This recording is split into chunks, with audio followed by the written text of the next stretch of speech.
Normally, a Big Ten loss like this sinks the Michigan season completely.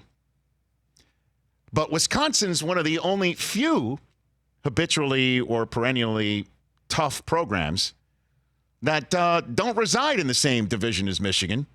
As you know, the Big Ten has jammed every single school that's usually worth its salt year in and year out, with all due respect to everyone else in the Western Division, right there with Michigan in the East. So that's that. Now, they do have one loss in the Big Ten, but if they beat everybody else in their division, they can still go to the Big Ten championship game and win that. Maybe, and then maybe play, Final Four. and maybe even avenge itself against Wisconsin. Yep. However, through the first 3 weeks of this season, Michigan has not shown one single flash of being able to pull that off on every level, which is the thing that's most disappointing and shocking. And I'm sure, Harbaugh would say the same thing. But for a fan to see that performance out of a bye week, I mean, you prepared an extra week and came out looking like that, letting Jonathan Taylor run all over the place. And then when he goes out, it meant the roof caved in. Like, that's where you're supposed to take your foot and say, okay, now your transcendent player is out, so let our talent take over.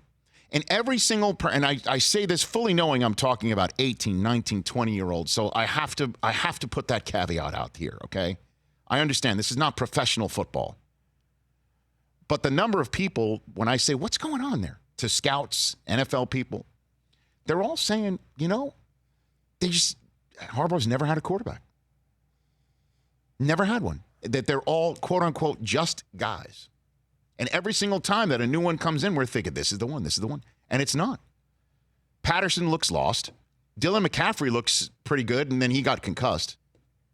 So I don't know what is up. But all I know is what Harbaugh said about being outclassed and outcoached is spot on. I mean, there's no other way to put it.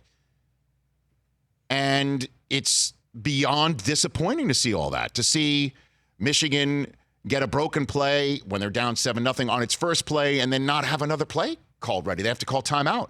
And then the quarterback misses a slant by a foot.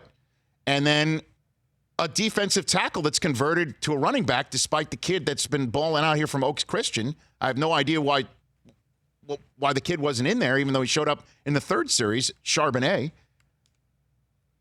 Great vintage. And then the defensive tackle fumbles it.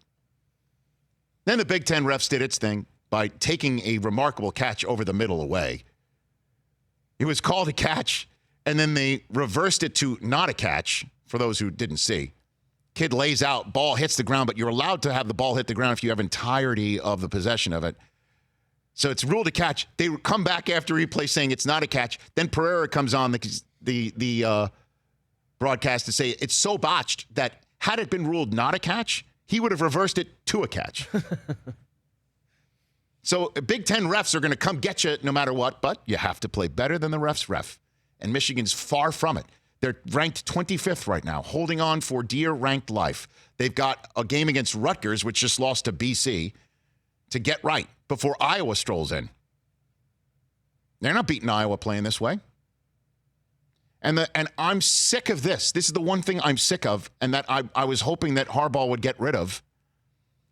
And I think I speak for everybody. I'm sick of sad Michigan fan being internet meme week after week. And Charles Woodson, his first performance on Fox, his first appearance on Fox, he's got to sit there at halftime and represent Michigan and eat it. I'm eating it on game day morning. Mooch is giving me names of 15 Wisconsin players for a 4-hour period. Don't mean to badger you, Rich. Nice. There you go. He used that line yesterday. We're sick of it. We're sick of eating it.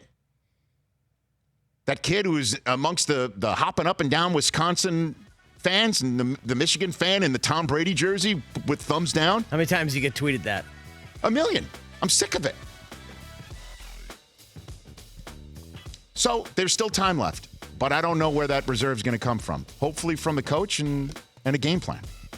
844-204-RICH. Your phone calls when we come back. For more of The Rich Eisen Show, tune to Audience Channel 239 on DirecTV for free on BR Live or download the Rich Eisen Show app.